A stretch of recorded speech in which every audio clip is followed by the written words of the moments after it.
As she drove her son back home from his school, she was fighting back tears and found herself clutching the steering wheel a little too hard. She didn't want her son to see her like this. After stepping through the front door, she turned around and asked her son if she could see his arm. The boy looked down at his feet as he raised his arm. She could see what they'd done to him. They were going to regret it. Tara Chavez wanted the best for her son, so she did extensive research before finding what she felt was the best school she could afford, Desert Cove Elementary in Phoenix. Caden, her son, had a good heart, and she wanted him to be in an environment that encouraged it. She felt that this school would have enough individual attention, and that they'd look after Caden well. It seemed like a great school.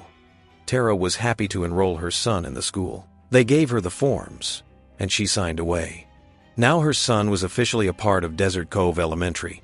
But what she was unaware of was that she would soon regret ever enrolling her son after they did something that made her blood boil.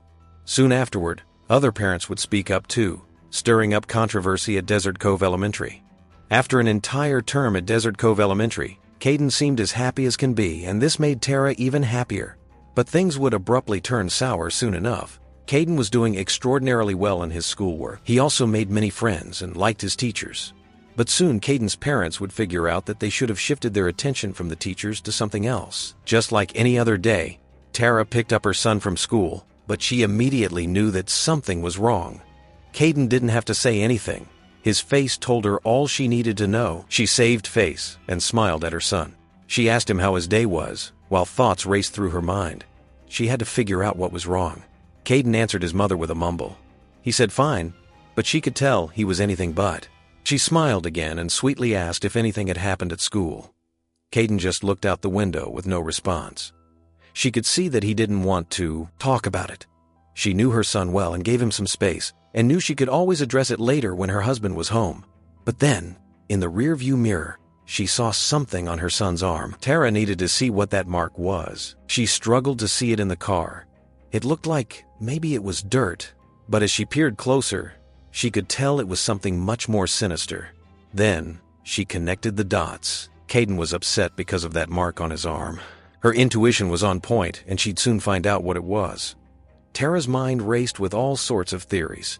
She didn't want to make a scene now, even though her instinct as a mother was telling her to stop the car and grab her son's arm as she tried to act cool and composed. She felt herself gripping the steering wheel too tightly and felt her eyes start to water. Caden couldn't see her like this, but whoever was responsible for that mark was going to regret it.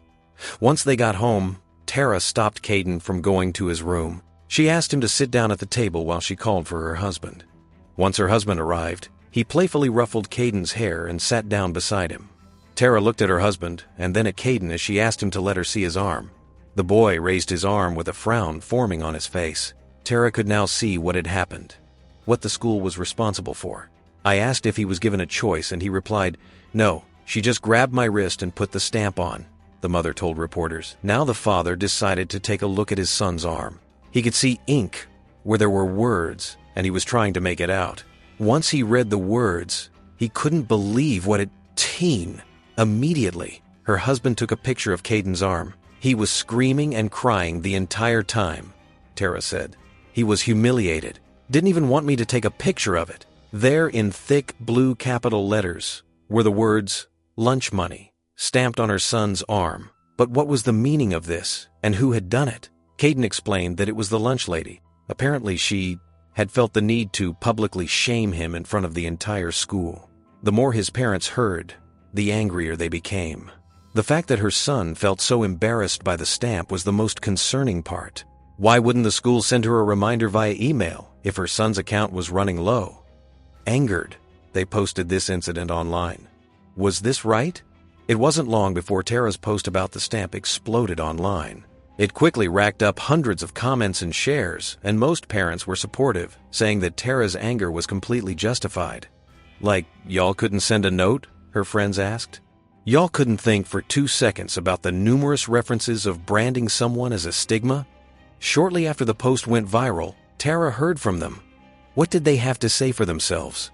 Of course, the school's representatives denied everything. They acted as though they had no idea what was really going on in their own school. Cornered by local media outlets clamoring for an interview, They were under pressure to make a statement about the incident. The outraged parents wanted answers, and all eyes were on the school's principal. Desert Cove Principal Stacy Orris stated that cafeteria staff had never intended to embarrass students with reminder stamps, and that they are always supposed to ask them if they want a stamp or a reminder slip. But that answer wasn't good enough for Tara or the other parents who were on her side. And it certainly wasn't a good image for Desert Cove Elementary School.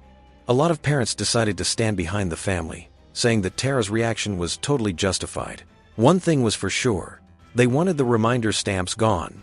The following Monday, the school was forced to make an official statement on the matter. Paradise Valley Unified School District spokesperson Becky Calbow tried to explain it was never the intention of Desert Cove Elementary School administration and staff to embarrass any student by using the stamp, she said. So, what were they going to do about it? She continued. Students were given the choice between a letter or a reminder stamp. Going forward, Desert Cove Elementary School will send a letter home notifying parents of low lunch balances. She also told the Phoenix New-Times that Desert Cove will discontinue reminder stamps about low lunch money accounts. But this isn't the first time this has happened. John Bivens' son, a third grader who attends Gardendale Elementary School, came home with a similar stamp on his arm. At first, John didn't think much of it. I thought it was a good job stamp, he said.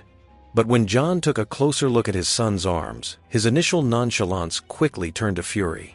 John and his wife send their son to school with packed lunches but allow him to occasionally buy treats from the school's cafeteria. But what angered John the most was that his son had had a positive balance in his cafeteria account at the end of the term. At the time of the offending stamp, John's son still had a balance of $1.38. They herd these kids like cattle, the angry dad said. He also said that his son was branded. When you start stamping a message on a child's body instead of calling, it's not okay, he said in an interview. Then he saw that it was a stamp that said, I need lunch money. John was surprised, as the school usually sent him a notification when his son's account was running low. And with this branding of children and causing them public humiliation in schools becoming more and more common, parents are becoming more outspoken on the matter. Joe continued, it's a form of bullying and shaming the kids.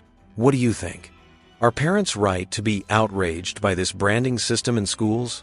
Desert Cove Elementary School is in an affluent neighborhood, and only 32% of the students attending school there qualified for reduced price or free lunches. It's easy to see why students whose accounts are running low could feel a great deal of shame and embarrassment when they are singled out like this in front of their peers.